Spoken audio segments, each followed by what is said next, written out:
یہ جو کہتے ہیں نہیں سیم پیج ہے, اسٹیبلشمنٹ ہمارے ساتھ ہے, یہ ہے وہ ہے, تو اس کو اس لیے نہیں کہ ملک کے لیے کچھ کیا جائے, عوام کے لیے کچھ کیا جائے, اسٹیبلشمنٹ جی ہمارے ساتھ ہے, ٹھیک ہے, اپنے فائدے کے لیے اپنے بندے بھرتی کر لو, اسی طرح اعزازیے دے لو, اسی طرح موجے مار لو, فورن ٹورز لگا لو, اشتہار بازی کر لو, اپنی مشہوریاں کر لو, یہ اس کام میں لگے ہوئے ہیں, ایسے جیسے ان کی یہ آخری باری ہے, اور زیادہ تر خیال یہی ہے. اس کے علاوہ جی اس وقت ہمارے قرض کی کیا صورتحال ہے؟ حکومت قرض پر قرض لے رہی ہے. ہمارا قرض پر سود دفاعی اخراجات سے 3 گنا زیادہ ہے, کیونکہ حکومت قرض پر قرض لے رہی ہے. یوسف نظر صاحب نے یہ ARY پر بات کی ہے.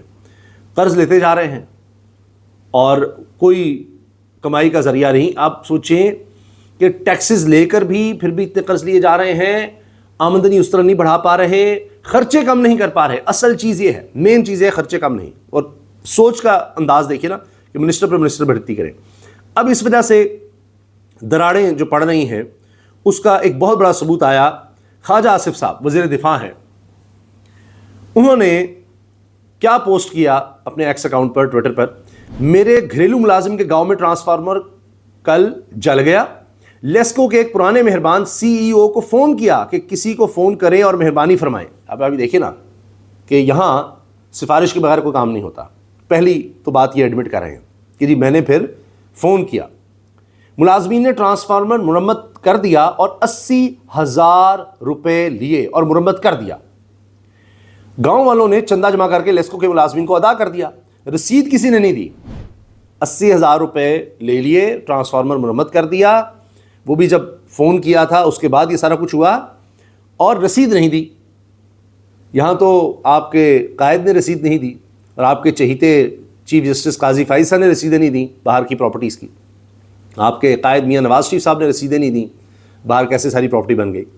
آگے لکھتے ہیں خواجہ صاحب, باقی آپ اندازہ لگا سکتے ہیں یہ حال ہے کہ ایک سابق بجلی کا وزیر سفارشی ہو, یعنی خود بھی بجلی کے وزیر رہے ہیں, پیٹرولیم پتہ نہیں کس چیز کے وزیر رہ چکے ہیں, تو کہہ رہے ہیں جی سابق وزیر بجلی کا وزیر سفارشی ہو. اب سفارش کلچر مان رہے ہیں, یہ تو چلیں ایک اچھے کام کے لیے شاید انہوں نے کر دی کہ جس کے بغیر نہیں تھا, تو سفارشی کلچر ہے. تو کہہ رہے ہیں سابق بجلی کا وزیر سفارشی ہو اور موجودہ کابینہ کا رکن بھی ہو, موجودہ کابینہ میں بھی ہوں.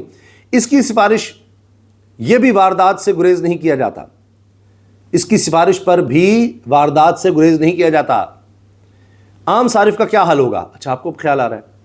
رقم کی باقاعدہ ادائیگی ہوئی ہے, لیسکو رسید سے انکاری ہے. یہ ان کا مدعا ہے جی, رقم دی ہے, لیسکو نے رسید نہیں دی, اور وزیر ہوتے ہوئے جناب یہ خیال نہیں کیا, فلاں نہیں کیا. اب یہ کیا کہہ رہے ہیں کہ جی میں تو وزیر دفاع ہوں, لیکن اب یہ توانائی کے وزیر ویس لغاری صاحب ان کا کیا دھرا ہے.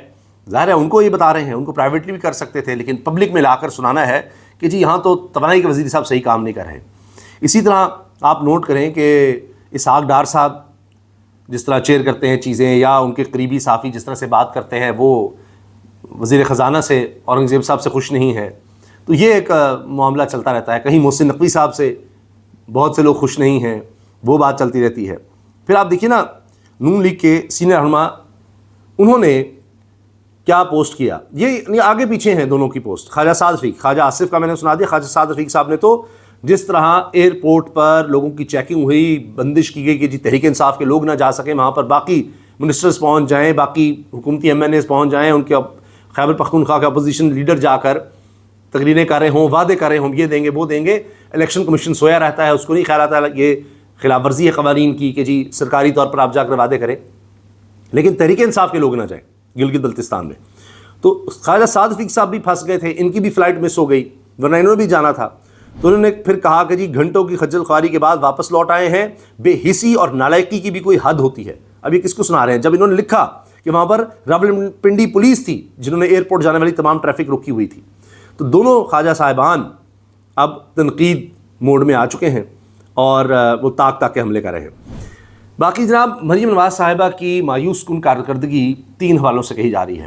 ستھرا پنجاب کے حوالے سے سب بڑے خوش ہیں, سب کہہ رہے ہیں جی ویری گڈ, بہت زبردست. میرا ذاتی خیال یہ ہے کہ یہ خرچہ اتنا زیادہ ہے کہ اس کو زیادہ عرصہ نہیں چلایا جا سکتا ستھرا پنجاب کو, لیکن بہرحال زبردست کام ہوا ہے, اس کو مانا جانا چاہیے. عید پر خاص طور پر تنخواہیں نہیں ملتی, وہ پھر ایک الگ قصہ آتا ہے. لیکن ایک طرف ستھرا پنجاب ہے, اس پر آپ کو رقم لگانی پڑ رہی ہے, سب کچھ کرنا پڑ رہا ہے, اور مجھے نہیں لگتا فیوچر میں وائبل ہے. اس کی وجہ یہ ہے کہ یہاں تو 3 باتیں میں گنا دیتا ہوں جو بنیادی کام ہے حکومت کے, اس سے یہ نکل گئے ہیں. نمبر 1, صحت. انہوں نے کیا کیا, بیسک ہیلتھ یونٹس وہ ٹھیکے پر دے دو. اب اتنی رقم آپ کو ملے گی, اس کے اندر آپ سارا کچھ کریں. اب وہ تو پروفٹ کے لیے کر رہا ہے نا, وہ تو چاہے گا کہ زیادہ سے زیادہ اس کو پیسے بچیں. وہ کم سے کم تنخواہ پر لوگوں کو رکھے گا, کم سے کم وہاں پر مینٹیننس رکھے گا, ڈاکٹر جس کو بھی آپ ٹھیکے پہ دیں گے. نمبر 1, صحت سب سے اہم معاملہ ہوتا ہے. کسی بھی حکومت کا, ریاست کا ذمہ داری ان کی صحت کی ہے, عوام کی صحت کی ہے. پھر تعلیم, بنیادی تعلیم تو دیں, اس کو بھی ٹھیکے پر دے دیں. پھر خود کہتے ہیں جی 40,000 منیمم تنخواہ ہے, 38,000 40,000 اور 20,000 کا اشتہار دے رہے ہیں آپ, وہ بھی ٹھیکے پر دے رہے ہیں. اسکولز, بیسک ایجوکیشن کے اسکولز. دوسری چیز یہی ہیلتھ اور ایجوکیشن آپ نے دے دی. پھر سیکیورٹی, فوڈ سیکیورٹی بہت اہم ہوتی ہے کہ خوراک کا کوئی بحران نہ آ جائے.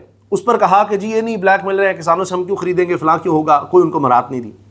اب باہر سے میں گندم بھی اور خوراک بھی پتہ نہیں کیا کیا منگوانی پڑے گی. پہلے ہی ہم امپورٹ بڑھاتے چلے جا رہے ہیں, خوراک کی خرچے ہمارے بڑھتے چلے جا رہے ہیں باہر سے.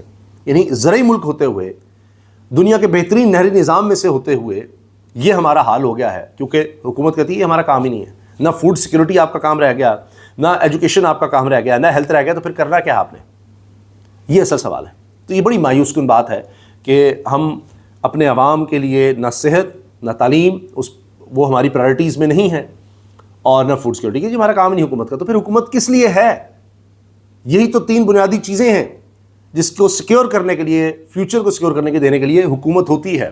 ٹیکس اسی لیے دیا جاتا ہے کہ رقم آپ لے لیں, لیکن یہ بنیادی سہولتیں آپ انشور کریں کہ تمام ملک میں یا تمام صوبے میں مل رہی ہیں. اس کا کوئی چکر ہی نہیں.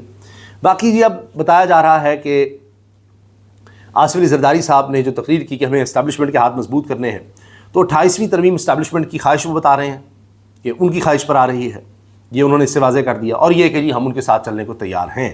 تو زرداری صاحب بالکل اب کہہ رہے ہیں کہ جی ہم اکوموڈیٹ کرتے ہیں, ساتھ چلتے ہیں.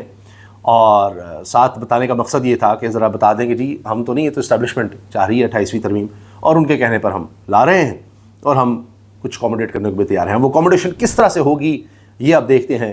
بجٹ کے فوری بعد کیا کیا ہوتا ہے, انشاءاللہ اس بارے میں بھی آپ کو آگاہ رکھیں گے. اللہ حافظ.